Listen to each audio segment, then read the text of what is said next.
जाएंगे और जीवित परमेश्वर के वचन से आज हम बातचीत करेंगे।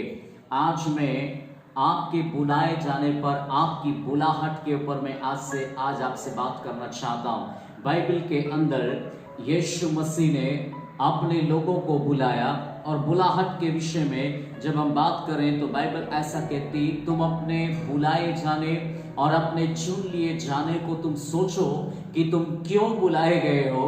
इसके विषय में बाइबल ने हमको सोचने के लिए विवश किया है कि आप और हम क्यों बुलाए गए। अगर आप एक विश्वासी होने के नाते आप बुलाए गए तो आपका जिम्मेदारी क्या है।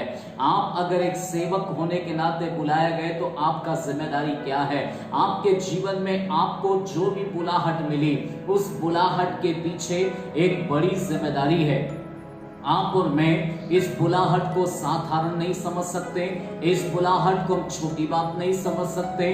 बुलाया जाना बहुत विशेष है, बुलाया जाना छोटी बात नहीं है। इसलिए हर एक वो व्यक्ति जो प्रभु यीशु मसीह में बुलाया गया है, वो अपने जीवन में सोचे कि उसको परमेश्वर ने क्यों बुलाया है, उसके जीवन में परमेश्वर ने अनुग्रह करके क्यों बुलाया है। क्योंकि ऐसे तो इस संसार के अंदर हजारों लोग थे, लेकिन कुछ ही लोगों को परमेश्वर ने अपना अनुग्रह करके बुलाया है। तो आप आज जिस भी स्थान में हैं, जिस जगह पर हैं, जिस गांव में हैं, जिस शहर में हैं, जिस देश में हैं, आप जिस भी जगहों पर हैं, परमेश्वर ने आपको अपनी महिमा के लिए बुलाया है। इसलिए अपने बुलाए जाने को सोचना है कि आपको परमेश्वर ने क्यों बुलाया। क्योंकि बाइबल के अंदर आप उत्पत्ति से लेकर यदि आप प्रकाशित वाक्य तक पढ़ें तो बाइबल में हम कितने ही लोगों के विषय में ये बात को देखते हैं कि परमेश्वर ने लोगों को बुलाया।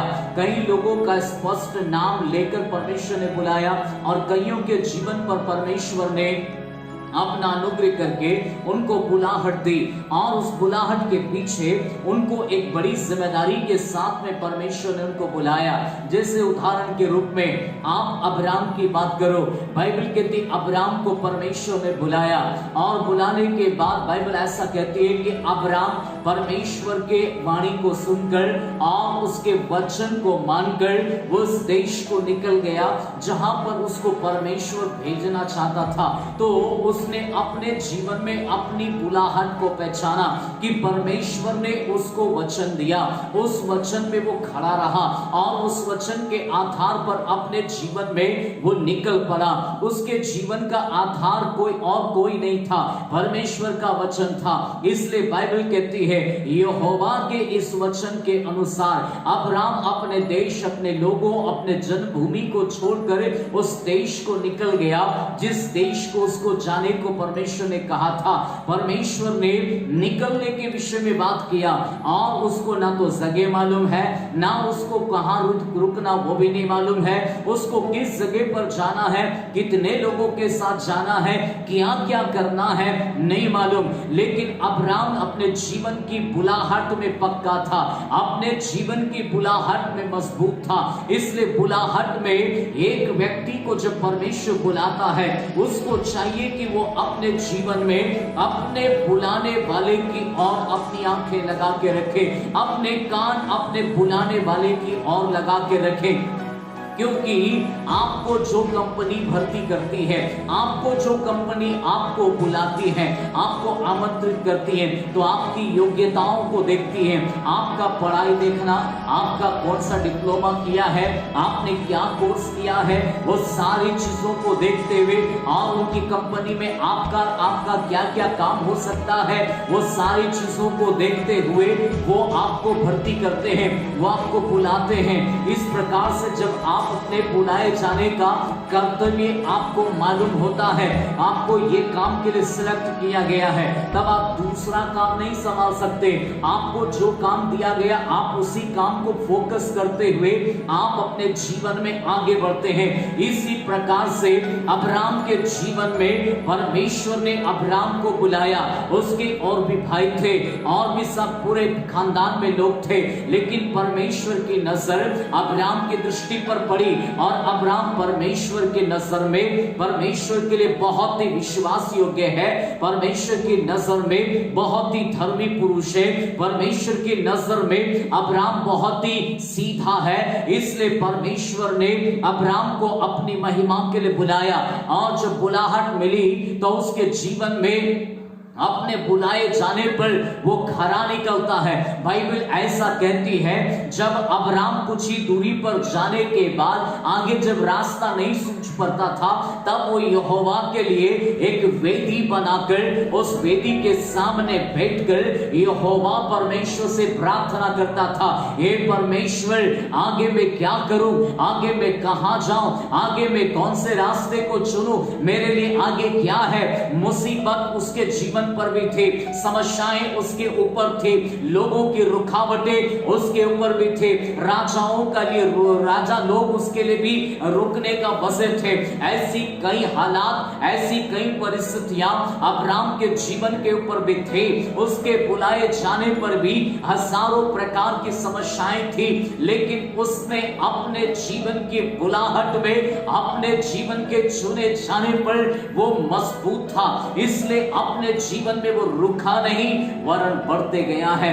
आज आपको मुझको भी अपने जीवन में अपने बुलाए जाने को पहचानना है, अपने बुलाए जाने को सोचना है। आपको परमेश्वर ने क्यों बुलाया है, आपको परमेश्वर ने बुलाकर आपकी जिंदगी में क्या करने के लिए बुलाया है। आप बाइबल से मैं आपको 3 बातें बताऊंगा।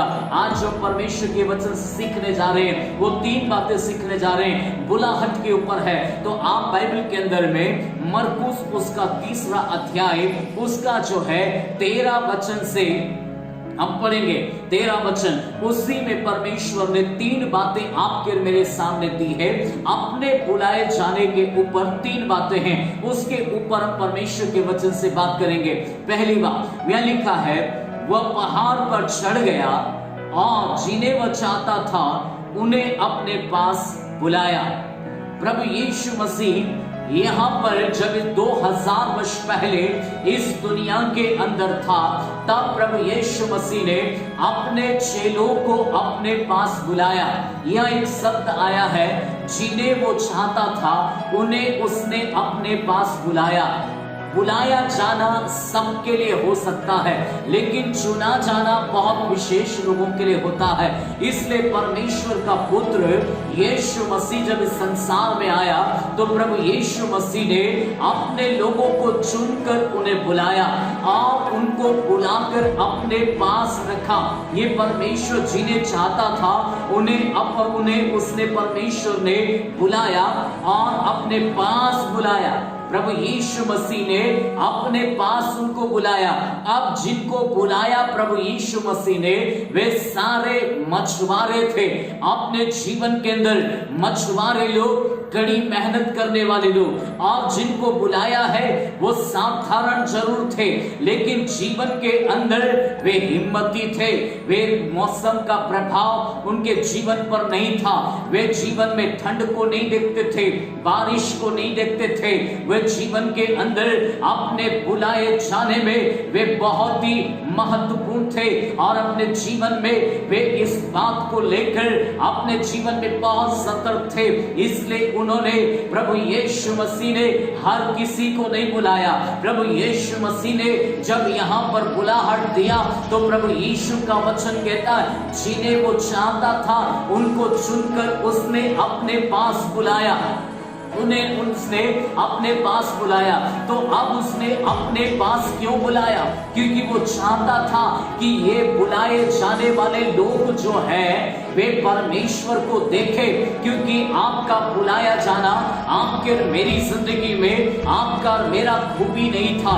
आप, बाइबल कहती है यीशु मसीह ने आपको मुझको चुना है, आपको मुझको बुलाया है। आप और मैं इस लायक नहीं थे, आप और मैं इस काम के लायक नहीं थे, आप और मैं कुछ भी करने के लायक नहीं थे, लेकिन यीशु मसीह के अनुग्रह के कारण आप और मैं उसके लायक हो गए। और इसलिए आपका और मेरे बुलाए जाने में, अपनी जिंदगी में, अपनी बुलाहट में आनंद बनाइए। अपनी बुलाहट को साधारण मत समझिए, अपने बुलाए जाने को कमजोर मत समझिए, क्योंकि आप अगर विश्वासी होने के नाते अगर आप बुलाए गए हैं तो अपनी जिम्मेदारी को समझिए। अगर आप एक सेवक होने के नाते, अगर आप एक बुलाए गए व्यक्ति हैं तो अपनी जिम्मेदारी को समझिए। आपकी बुलाहट छोटी हो सकती है, लेकिन अपने जीवन में आपको पहचानना है। जब चेलों को प्रभु यीशु मसीह ने बुलाया, उनके सामने भी चुनौती थी। वे अपने जीवन में बुलाहट को जब तक नहीं पहचानते थे, तब तक वो अपने जीवन में कहते थे, हे प्रभु यीशु, हमने सब कुछ छोड़कर तेरे पीछे हो लिया है, अब हमें क्या मिलेगा। तब तक अपने जीवन में वे बुद्धि से सोचते थे, संसारिक दृष्टिकोण से सोचते थे, और अपने जीवन में ऐसी बातों को सोचने के कारण उनका भी अपना परिवार था। वो भी अपने जीवन में जालों को छोड़ा है, मछलियों को बेचने के कारण वे अपने जीवन का पालन पोषण करते थे, लेकिन अपने जीवन की वे सारी चीजों को छोड़कर यीशु मसीह को जब उन्होंने देखा, ये यूहन्ना के चेले थे, लेकिन जब यीशु मसीह के आंखों में देखा, तब इन्होंने देखा कि इसके पास एक बड़ा दर्शन है। यीशु मसीह की आंखों में एक भविष्य दिखाई दिया, यीशु मसीह की आंखों में एक बुलाहट स्पष्ट दिखाई दिया, क्योंकि आंखों से, यीशु की आंखों में उनको अपनी बुलाहट में बहुत जबरदस्त बात दिखाई दिया। इसलिए वे अपने जीवन में, अपनी बुलाहट में खड़े होने के लिए बिना सोचे समझे उन्होंने प्रभु यीशु मसीह के पीछे चल दिए। और जब तक वो शरीर में थे तब तक उनके पास प्रश्न थे, जब तक वो शरीर में थे तब तक उनके जीवन में निराशा थी, उनके पास क्लेश था, उनके पास समस्याएं थी, वे अपने जीवन में सोचते थे। लेकिन जिस दिन उनके जीवन के ऊपर प्रभु यीशु मसीह का अनुग्रह हुआ और प्रभु यीशु मसीह की सच्चाई को उन्होंने पहचाना, और प्रभु यीशु मसीह को सच्चाई को पहचानने के बाद, अपनी बुलाहट में खड़े होने के बाद, जब वो दुष्ट आत्माओं पर अधिकार रखते थे, बीमारियों पर अधिकार रखते थे, और जब समस्याओं पर अधिकार रखते थे, तो वे आनंद के मारे उछलते थे और वो कहते थे, हे यीशु प्रभु, हे गुरु, दुष्ट आत्माएं भी हमारे वश में है, बीमारियां भी हमारे वश में है। ऐसी बातें कहकर चेले आनंदित हो गए, चेले खुश हो गए, क्योंकि उनको अपना बुलाए जाने पर मानो गर्व होने लगा, अपने बुलाए जाने पर मानो अपनी जिंदगी में वे इस बात को पहचान कर खुश हो गए। कई बार आपकी बुलाहट पर शत्रु पर्दा डालने का प्रयास करेगा, कई बार आपकी बुलाहट में आपको निराशा मिल सकती है, आपके जीवन में आपको और हमको कई बार शत्रु निराश करने का प्रयास करेगा कि आपके जीवन में जब तूफान आते हैं, समस्याएं आती हैं, पीड़ाएं आती हैं, कई प्रकार की बातें हमारे सामने खड़ी होती है, या समस्याएं हमारे जीवन पर समय समय पर चलती जाती हैं, और कोई अच्छे रास्ते खुलते हुए जब दिखाई नहीं देते हैं, तो अक्सर शत्रु हमारी जिंदगी में कई बार ये प्रश्न खड़ा करता है, प्रभु ने आपको छोड़ दिया है, प्रभु आपकी प्रार्थना नहीं सुनता है, प्रभु आपकी ओर ध्यान नहीं देता है, प्रभु देखो आपको छोड़ दिया है। यही बातों को इस प्रकार से शत्रु हमारे मनों में डालता है और अपनी बुलाहट पर शंका करने के लिए आपको मुझको विवश करता है। लेकिन आपको याद रखना है, जिस परमेश्वर ने बुलाया है वो स्वर्ग और पृथ्वी का मालिक है, जिस परमेश्वर ने बुलाया है वो संसार की सारी बातों के ऊपर अधिकार रखने वाला परमेश्वर है, जिस परमेश्वर ने आपको बुलाया है शत्रु की सारी सामर्थ पर उसने अधिकार देकर आपको और मुझको संसार में भेजने के लिए बुलाया है। इसलिए अपनी बुलाहट को आप छोटा नहीं समझना, अपनी बुलाहट में खड़े रहना। आंधी कैसी भी हो, तूफान कैसी भी हो, हालात कैसे भी हो, जीवन के अंदर परिस्थितियां भी कैसी भी हो, यदि आप अपने जीवन के अंदर आप बुलाए गए हैं तो अपने जीवन में आप बहुत बहुत ही सतर्क हो जाइए। अपने जीवन को कमजोर मत समझिए। आपको बुलाने वाला छोटा नहीं, आपका बुलाने वाला कमजोर नहीं, आपका बुलाने वाला ऐसा नहीं कि आपके लिए कुछ नहीं कर सकता है। बाइबल कहती है बुलाने वाले ने आपसे प्रतिज्ञा किया है कि वो जगत के अंत तक तुम्हारे साथ रहेगा, ना तो कभी छोड़ेगा, ना तो कभी त्यागेगा, ना तो कभी धोखा देगा। आप परमेश्वर का दास दाऊद को इस प्रकार से लोगों ने कहा, तब दाऊद ने प्रार्थना किया, हे परमेश्वर अन्य जाति लोग क्यों हुल्लड़ मचाते, तुम्हारा परमेश्वर कहाँ है, तुम्हारा परमेश्वर कहाँ है, ऐसा बोलकर वे क्यों हुल्लड़ मचाते हैं। ऐसी बातों को कहकर वो प्रार्थना करता है। अक्सर लोग अपने जीवन में, आपके जीवन में तब हुल्लड़ मचाएंगे जब आपके जीवन की हालात अच्छी नहीं होंगी, परिस्थितियां अच्छी नहीं होंगी, तब लोग आपके सामने इस बात को कहेंगे, अब तुम्हारा परमेश्वर कहाँ है, आप जिस यीशु का नाम तुम बोलते थे वो कहाँ है, अब तुम्हारा परमेश्वर किधर गया है। इस प्रकार की बातें बोलेंगे। मेरे प्रियो, आपके मेरे जीवन में आपको मुझको परमेश्वर ने बुलाया है, इसलिए अपने जीवन में जो चारों तरफ उठने वाले तूफान को नहीं देखना, अपने बुलाए जाने वाले की और नजर लगाना, अपने बुलाए जाने वाले की और देखना, क्योंकि यहाँ पर प्रभु यीशु मसीह ने चेलों को छांट कर बुलाया है, चुनकर बुलाया है और अपने पास बुलाया है। उसने तुरंत बुलाकर भेजा नहीं, यहाँ पर अपने पास बुलाया है। और अपने पास क्यों बुलाया, ये भी तो सोचो, क्योंकि बुलाने वाले का जो इच्छा है वो अपनी बातें आपके अंदर डाले। वो बुलाने वाले के पास दर्शन है, बुलाने वाले के पास योजना है, बुलाने वाले के पास सब कुछ है। आपको मुझको जिसने बुलाया है, आपको मुझको उसकी सुनने के लिए उसके पास रहना है। जो कोई उसकी संगति में रहता है उसका स्वभाव को पाता है। बाइबल का परमेश्वर ऐसा ही कहता है, चेलों को उसने अपने पास बुलाया, और जब उसने अपने पास बुलाया है तो उसने कुछ तो सोच के बुलाया है। उसके पास अपना मिशन है, उसके पास अपना दर्शन है, उसके पास अपने काम है। इसलिए आपको जब बुलाया इसलिए गया है, आपको भर्ती इसलिए किया गया है कि आप उसके पास रहें, आप उसको देखें, आप उसको वो परिस्थितियों में कैसा चाल चलता है, वे हालात की परिस्थितियों में वैसा नहीं रहता है। लेकिन आज मनुष्य बिखर इसलिए जाता है, बुलाए हुए लोग भटक इसलिए जाते हैं, चुने हुए प्रभु के दास लोग भटक इसलिए जाते हैं क्योंकि वे अपने बुलाए जाने को धीरे धीरे हालात और परिस्थितियों से समझौता कर लेते हैं। वे अपने जीवन के अंदर, वे अपने बुलाहट में अपने बुलाने वाले की और दृष्टि करना बंद कर देते हैं। क्योंकि आपका मेरे जीवन में आपको मुझको याद रखना है कि आपको बुलाने वाला परमेश्वर एक तो कितना सामर्थी है, जिसने बुलाया वो कितना अद्भुत परमेश्वर है। बाइबल का परमेश्वर कहता है, बाइबल इतिहास को उठाकर देखो, जितने लोगों को परमेश्वर ने बुलाया है, क्या कोई एक व्यक्ति ऐसा कह पाया कि मैंने जिस दिन से परमेश्वर ने मुझे बुलाया, मैंने प्रभु की सेवा किया, लेकिन आज भी मैं गरीब में हूँ, आज भी मैं तंगी में हूँ, आज भी मैं समस्याओं में हूँ, आज भी मैं क्लेश में हूँ। बाइबल इतिहास में एक भी व्यक्ति ऐसा नहीं मिलता। इसलिए दाऊद ने इस बात को कहता है, मैं लड़कपन से लेकर जवानी उम्र तक मैंने देखा है कि परमेश्वर के धर्मियों को मैंने कभी भीख मांगते हुए नहीं देखा है, मैंने कभी उनको कटोरा लेकर प्रभु के नाम से कुछ दे दो ऐसा बोलते हुए नहीं देखा है। मेरे प्रियो, आपको मुझको जानना बहुत जरूरी है कि जिस परमेश्वर ने मुझे बुलाया है वो सृष्टि के ऊपर अधिकार रखता है, वो चांतारों के ऊपर, सूर्य के ऊपर, मौसम के ऊपर, जीवन के ऊपर अधिकार रखने वाला परमेश्वर है। और उसी ने आपको मुझको बुलाया है। इसलिए जीवन की हालात कैसी है, परिस्थितियां कैसी है, जीवन के अंदर अभी क्या चल रहा है, उसकी और दृष्टि करने के बजाय हमारे परमेश्वर की ओर दृष्टि करो। शत्रु आपको अक्सर परिस्थितियां दिखाकर आपकी बुलाहट से आपको गुमराह करेगा।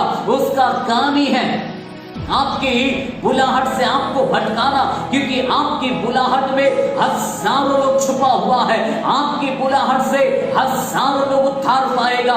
इसलिए परिपक्व होने से पहले शत्रु चाहता है कि आपका जीवन यहीं पर रोक दिया जाए, आपको वहीं पर सारी आशीषें दे दी जाए, आपकी जरूरत की चीजें दे दी जाए।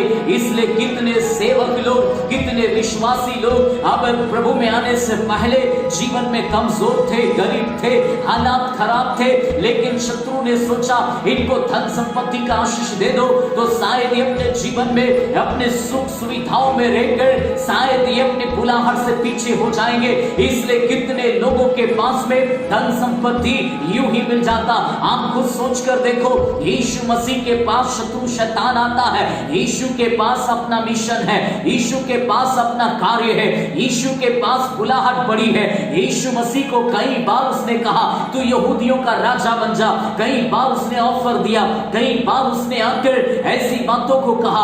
और बाइबल कहती है शत्रु कहता झुककर मुझे प्रणाम कर दे, आधा राज्य तक मैं तुझे दे दूंगा। ये सब कुछ परमेश्वर का है। उसके बाद भी शत्रु कहता है बस तू झुककर मुझे प्रणाम कर दे, आधा राज्य भी मैं तुझे दे दूंगा। ये बात को उसको कह के यीशु प्रभु को बरगलाना चाहता है, लेकिन यीशु प्रभु को मालूम है ये संसार मेरे पिता का है, ये संसार की हर वस्तु मेरे पिता की है, मैं क्यों झुककर प्रणाम करूं। यीशु प्रभु को ये बात मालूम थी और उसको अपनी बुलाहट मालूम थी, उसके बुलाए जाने का उसको बात मालूम था।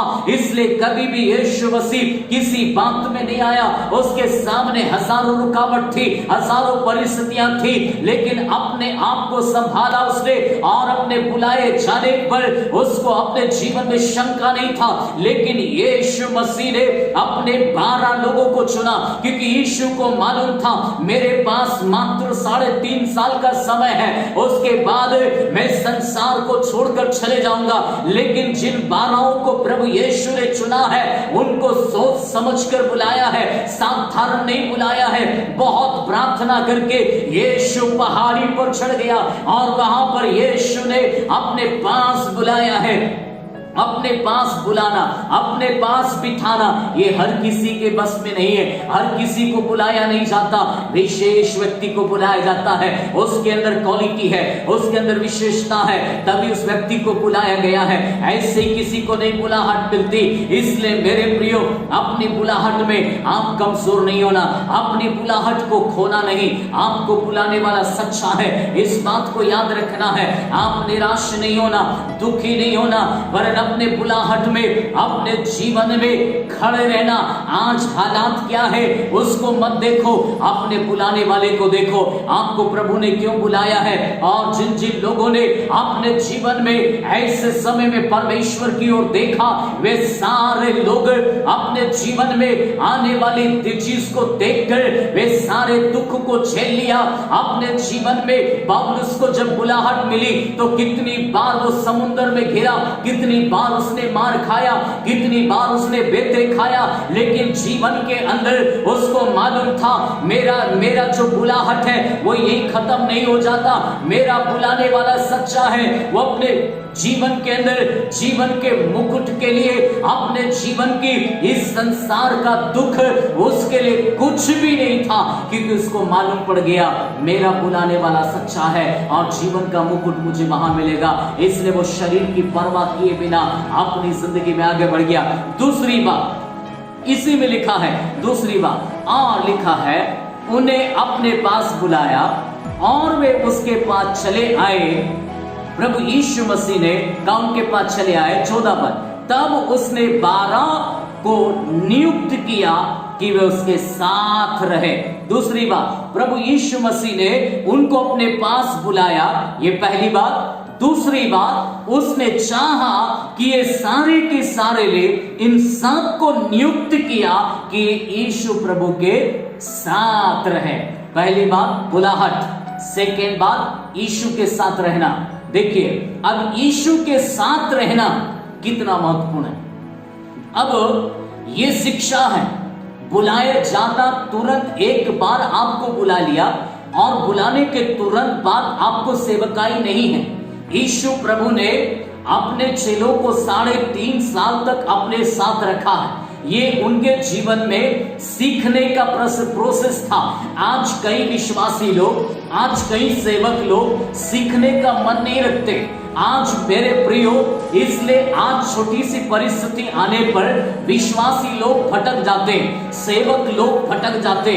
अपने जीवन में सीखने का मन नहीं रखना आपके जीवन में खतरे से खाली नहीं है। इसलिए अपने जीवन में बाइबल कहती है यीशु मसीह ने चेलों को अपने पास बुलाकर उनको नियुक्त किया और अपने साथ रखा। क्यों उसने अपने साथ रखा? क्योंकि यीशु मसीह चाहता था कि ये सारे 12 चेले यीशु मसीह के जीवन को अपना आदर्श बना ले अपने जीवन में, क्योंकि यीशु मसीह इनकी जिंदगी के लिए आदर्श था। इनके जीवन में कोई और आदर्श नहीं होना था। इसलिए प्रभु यीशु ने चाहा, इसलिए प्रभु यीशु इनके लिए आदर्श बनने के लिए प्रति भोर को यीशु मसीह उठता था, वो प्रार्थना करता था। यीशु मसीह प्रार्थना करने के बाद बीमारों को चंगा करता था, दुष्ट आत्माओं को निकालता था। वो कैसे परमेश्वर के साथ रहता था, कैसे अद्भुत कामों को प्रकट करता था। चेलों को प्रभु यीशु आंखों से दिखाता था, कानों से वचन को सुनाता था। ये सारे काम प्रभु यीशु मसीह लगातार करते चला गया। चेलों ने अपनी आंखों से देखा है, चेलों ने अपने कानों से सुना है। इसलिए आपको और मुझको चाहिए कि आप और मैं प्रभु यीशु मसीह के साथ रहें। प्रभु यीशु मसीह के साथ रहना आपके मेरे जीवन में यीशु मसीह की शिक्षा को सुनना है, यीशु मसीह के स्वभाव को देखना है, यीशु मसीह के जीवन शैली को देखकर आपको और मुझको जीना है। क्योंकि आप और मैं उसके साथ में संगति करने वाला उसका स्वभाव को पाता है, इसलिए उसके साथ रहना आपका जिम्मेदारी है। मेरे प्रियो, आप और मैं अपने जीवन में वहां उसके साथ रहेंगे तभी उसके मिशन को पहचान पाएंगे, उसके साथ रहेंगे तभी उसके दर्शन को पहचान पाएंगे। उसका यीशु मसीह का दर्शन क्या है, यीशु मसीह का मिशन क्या है, यीशु मसीह आज इस दुनिया में क्यों आया है। आज कितने लोगों से पूछा जाए कि हे भैया, आप प्रभु यीशु मसीह को क्यों ग्रहण किया है, आपसे यदि कोई प्रश्न पूछे तो आज कईयों को मालूम नहीं। आज कई लोग कहते हैं मैं बीमार था इसलिए यीशु पर विश्वास किया, मैं समस्याओं में था इसलिए यीशु पर विश्वास किया। एक भी व्यक्ति के पास में यीशु मसीह के बुलाए जाने का दर्शन नहीं है, मिशन नहीं है, कार्य नहीं है। सोचकर देखो, आपका अपना बुलाए जाना स्पष्ट होना है। आपको अपनी जिंदगी में क्यों बुलाया है? जिसके पास ये मिशन नहीं है, जिसके पास ये दर्शन नहीं है, वो अपने जीवन में अपनी बुलाहट में खड़ा नहीं हो सकता। अपने बुलाए जाने में वे खड़े रहकर आखिरी समय तक चल नहीं सकते। आखिरी समय तक वही व्यक्ति खड़ा होगा जो अपने जीवन के अंदर यीशु की बुलाहट में, यीशु के दर्शन में, यीशु के साथ एक आत्मा हो गया, यीशु के साथ एक विश्वास में आ गया, यीशु मसीह में जुड़ गया। इसलिए बाइबल कहती है तुम मुझ में बने रहो, मैं तुम में बना रहूं, और उसके बाद जो चाहो मांगो हो जाएगा। मेरा वचन तुम्हारे अंदर बना रहे। मेरे प्रियो, जब आप अपनी जिंदगी के अंदर आप यीशु मसीह के बुलाए जाने के बाद उसके साथ रहेंगे तो आप उसके मिशन को समझ पाएगा। क्योंकि प्रभु यीशु मसीह के चेले यीशु मसीह के लिए आखिरी समय तक खड़े क्यों रहे? इतना तूफान था, इतनी समस्याएं थी, इतनी महामारी थी, इतना क्लेश था, उसके बावजूद भी प्रभु यीशु मसीह का एक भी चेला नॉर्मल डेथ में नहीं मरा। सोचकर देखो, ऐसी बुलाहट अपने जीवन में देखने को मिलता है। प्रभु यीशु मसीह ने अपने जीवन में उन्होंने देखा, यीशु मसीह ने आखिरी समय तक परमेश्वर पिता की ओर देखता रहा, उसी से पूछता रहा। जब चेलों का समय आया, उन्होंने भी अपने जीवन में इनकार नहीं किया और उल्टा उन्होंने कहा मेरे यीशु को तुमने सीधा लटकाया है, मेरे यीशु को सीधा लटकाया, लेकिन तुम मुझको उल्टा लटका दो। वे जीवन के अंदर हालातों से समझौता नहीं किया, परिस्थितियों में किसी भी बात में समझौता करके अपनी जिंदगी को खत्म नहीं किया, परंतु उनको मालूम था हम जिसके साथ रहे हैं वो बहुत अद्भुत है। उस प्रभु यीशु मसीह की बातों को सुना, आंखों से देखा, वो सब कुछ देखने के बाद प्रभु यीशु मसीह की सारी बातों को उन्होंने समझ लिया। तो यीशु के साथ रहने वाले प्रभावशाली काम करता है। बाइबल कहती है अगर आप परमेश्वर के वचन को यदि पढ़ें तो प्रेरितों के काम को यदि आप निकाल लें तो वहां पर प्रेरितों के काम में उसका जो है 2 अध्याय उसका 43वां वचन यदि आप पढ़ें तो यीशु मसीह के वचन में लिखा है 43वें वचन में ऐसा कहा, और सब लोगों पर भय छा गया और बहुत से अद्भुत काम और चिन्ह प्रेरितों के द्वारा प्रकट होते थे। यहां पर बाइबल बहुत स्पष्टता से कहती है यीशु के साथ रहने वाले चमत्कार कराएंगे। और बाइबल के अंदर जितने लोगों ने प्रभु के साथ रहा वे चमत्कार करने वाले हो गए। एलिया भी अपने जीवन में कहता है और अहाब राजा के सामने खड़ा होकर इस बात को कहता है, मैं एलिया जिस परमेश्वर की उपस्थिति में रहता हूं वो परमेश्वर के सामने होकर मैं इस बात की गवाही देता हूं, मेरे कहे बिना ना तो वर्षा होगी ना तो कुछ और होगा। वो कहता मैं जिस परमेश्वर की उपस्थिति में रहता हूं वो परमेश्वर की उपस्थिति में रहने वाले दावा करते हैं, परमेश्वर की उपस्थिति में रहने वाले चैलेंज करता है। इसलिए अब्राहम से भी परमेश्वर ने कहा यदि तू सिद्ध होना चाहता है मेरी उपस्थिति में चल, परमेश्वर के साथ रहना, परमेश्वर की उपस्थिति में रहना। और मेरे प्रियो आपके मेरे जीवन में हिम्मती व्यक्ति परमेश्वर बना देता है। इसलिए बाइबल कहती है इसी का प्रेरितों के काम उसका 4 अध्याय 4 का अगर आप और मैं 13 वचन पढ़ें तो वहां पर प्रभु यीशु मसीह ने 4 के 13 में कुछ बातों को बोला। तब लिखा है जब उन्होंने पतरस और यूहन्ना का साहस देखा और ये जाना कि ये अनपढ़ और साधारण मनुष्य हैं तो आश्चर्य किया, फिर उन्होंने पश्चाताप किया कि पहचान लिया कि ये यीशु के साथ रहे।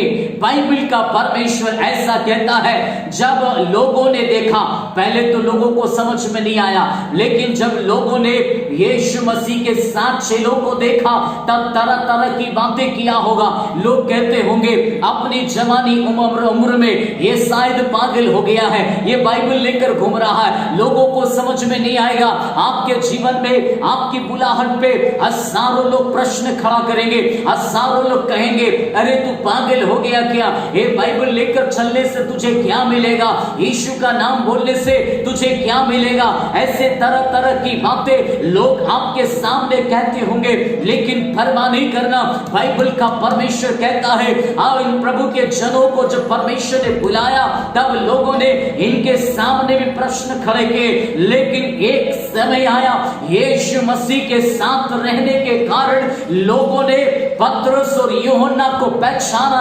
बाइबल ऐसे कहती है उनको पहचाना क्योंकि वो जानते थे ये तो अनपढ़ हैं, ये तो मछली पकड़ने वाले हैं, ये तो अनपढ़ लोग हैं, साधारण लोग हैं। और अनपढ़ लोग ऐसी प्रभावशाली बातें कर नहीं सकते, ये इनको मालूम था और वो बुद्धिजीवी लोग थे। तो सोचो उन्होंने बाइबल कहती पहचान लिया कि ये तो अनपढ़ और साधारण है, लेकिन ये इतनी प्रभावशाली बातें, स्वर्ग की प्रभावशाली बातें ये कैसे करते हैं। उनके जीवन में आश्चर्य हुआ, वो आश्चर्यचकित होकर इस बात को कहने लगा ये कैसे हो सकता है। तब बाइबल कहती उन्होंने पहचाना कि ये तो यीशु के साथ थे।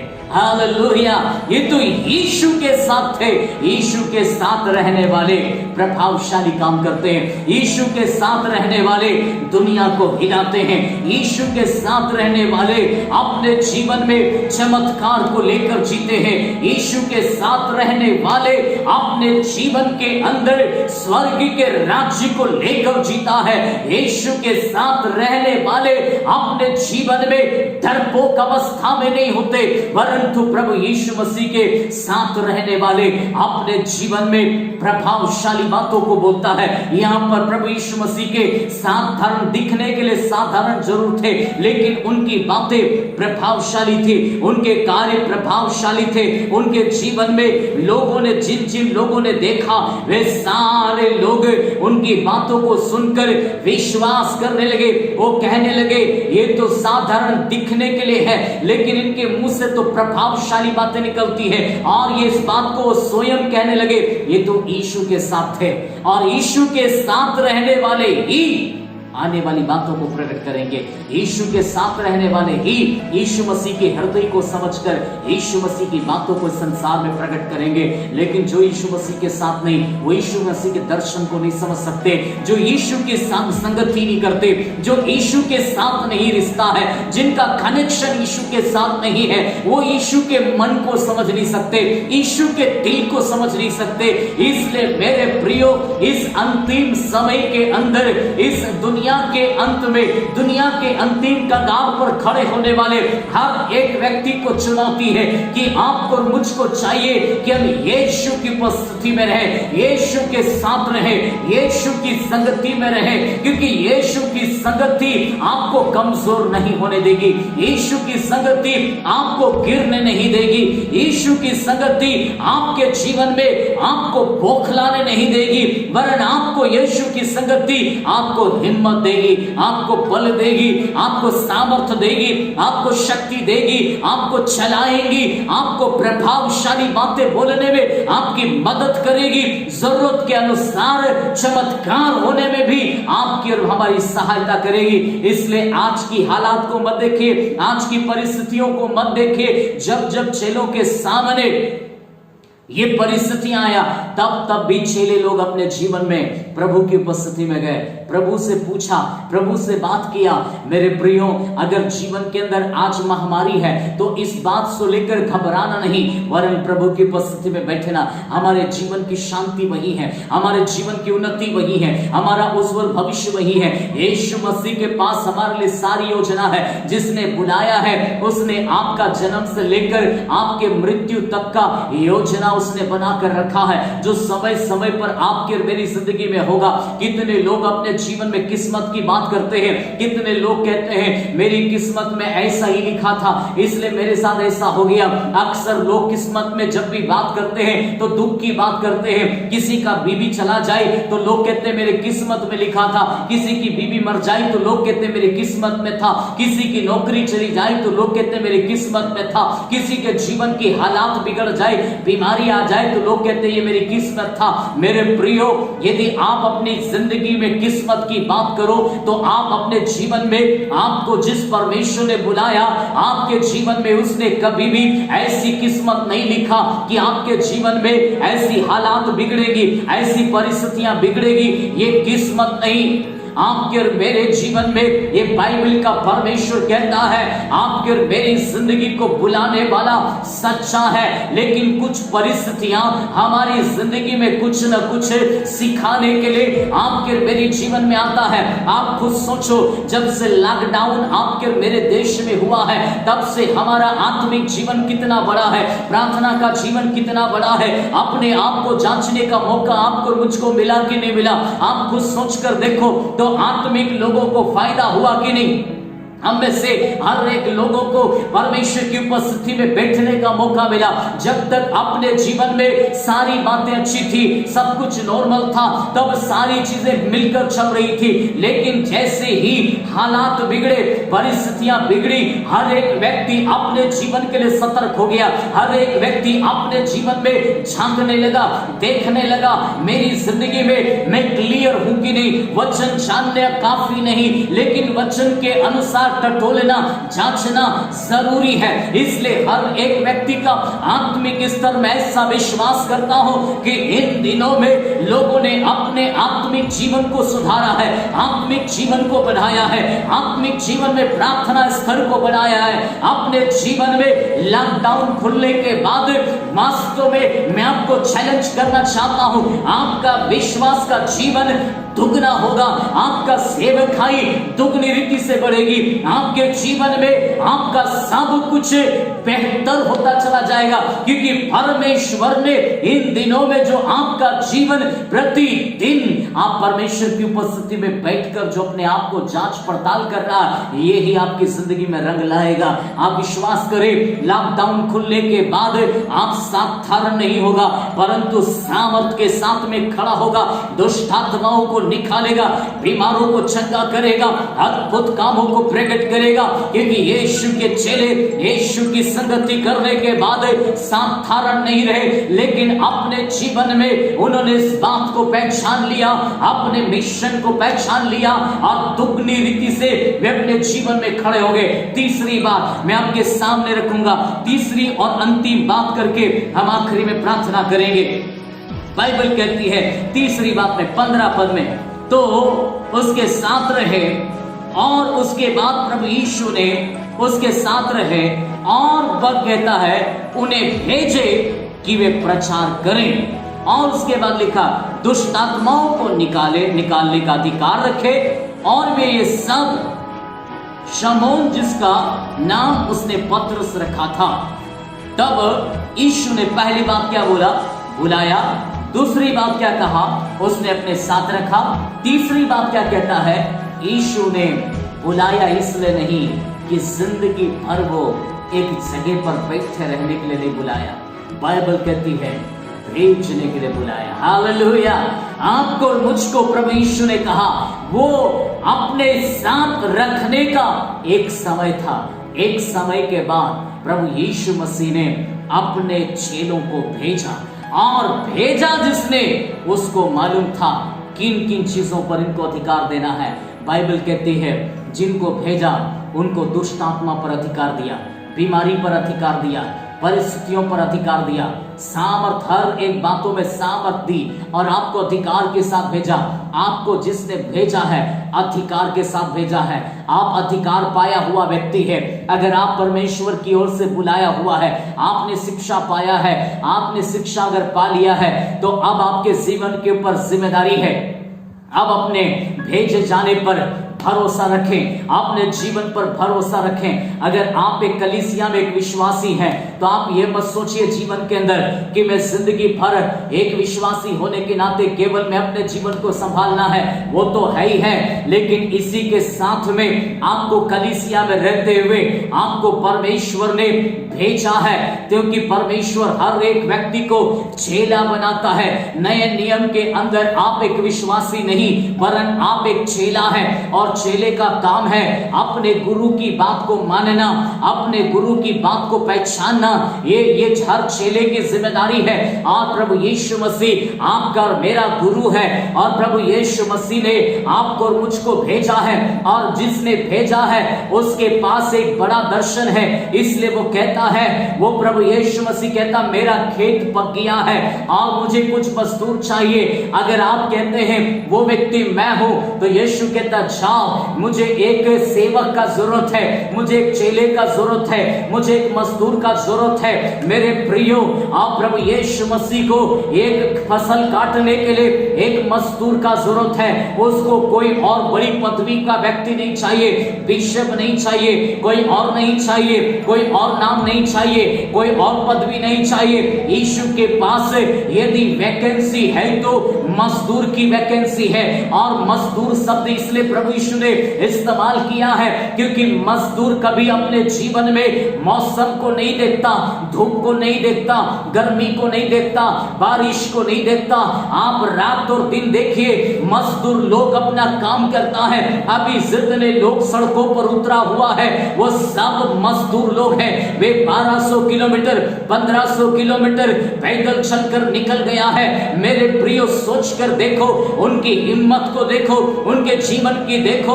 वे जीवन के अंदर छोटे लोग नहीं, कमजोर लोग नहीं। इसलिए यीशु मसीह मजदूर को ढूंढ रहा है, क्योंकि बड़े सो आराम से रहने वाले, ऐसी में रहने वाले, सुख सुविधाओं में रहना गलत नहीं, लेकिन आज कितने लोग अपने जीवन में ऐसी सुख सुविधाओं में रहने के कारण आज परमेश्वर का काम नी के बराबर हो गया।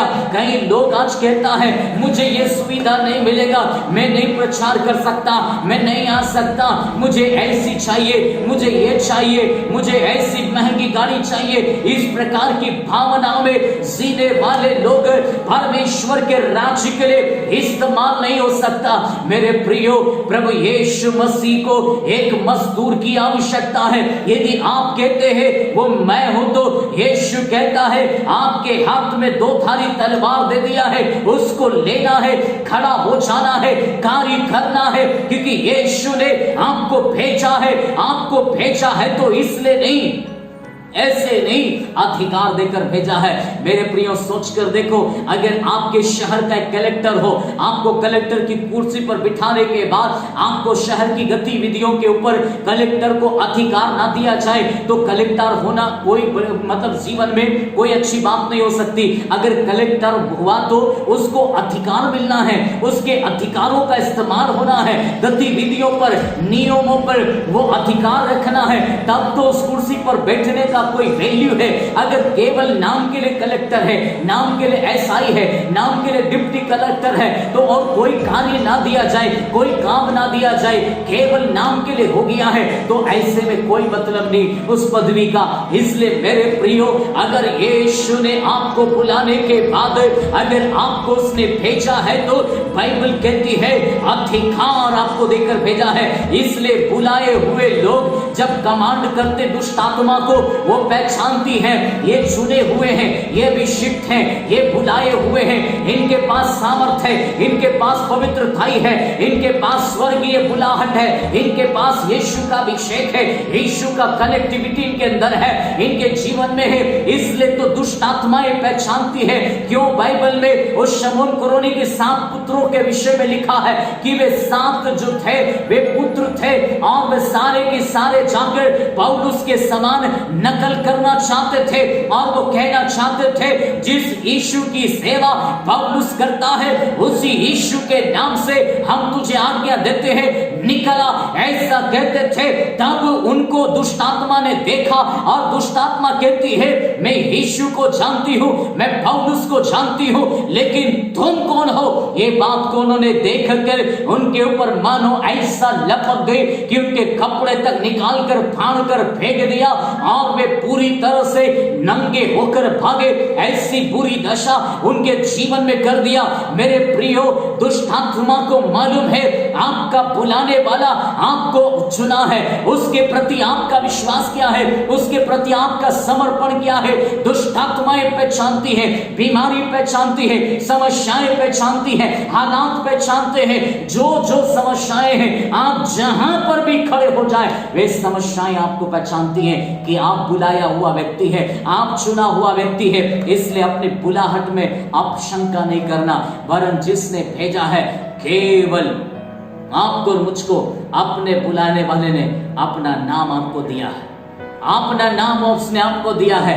बाइबल कहती स्वर्ग के, ओ आकाश के नीचे, पृथ्वी के ऊपर, मनुष्यों के बीच में एक नाम, यीशु नाम आपको और मुझको दे दिया है। अब ये नाम लेकर आपको और मुझको निकलना है, जाना है, अधिकार रखना है, अधिकार के साथ बात करना है। इसलिए जब चेलों को ये मौका मिला, जब वो लंगड़े के सामने पतरस और यूहन्ना खड़े हुए, तब वो कहते हैं हे भाई, हमारे पास तो सोना चांदी नहीं है, लेकिन मेरे पास जो नाम है मैं तुझे देता हूं, उठ और खड़ा हो जा। वो उठकर खड़े हो गए और अधिकार के साथ बात करने लगे। अधिकार में चमत्कार है, अधिकार में अद्भुत कार्य है, अधिकार में अद्भुत कार्य प्रकट होते हैं। मेरे प्रियो, यदि आज अपने जीवन में, अपनी बुलाहट में, अपने भेजे जाने में अगर आप ईमानदार हैं, तो ये काम आज भी कम नहीं हुए, ये काम आज भी बंद नहीं हो गए, ये काम आज भी जारी है, और ये यीशु के आगमन तक ये काम चलते रहेगा। यीशु को जिस दिन तुम, आप और मैं बादलों पर नहीं देखेंगे, तब तक ये काम होते चला जाएगा। लेकिन अपने भेजे जाने पर शंका नहीं करना। जिसने भेजा है, जिसने बुलाया है, उसको पता है आपको कैसे इस्तेमाल करना है, उसके साथ कनेक्टिविटी में रहे और अधिकार के साथ काम करें। प्रभु आपको आशीष दे। आइए मिलकर प्रार्थना करेंगे। Thank you Jesus, hallelujah hallelujah hallelujah.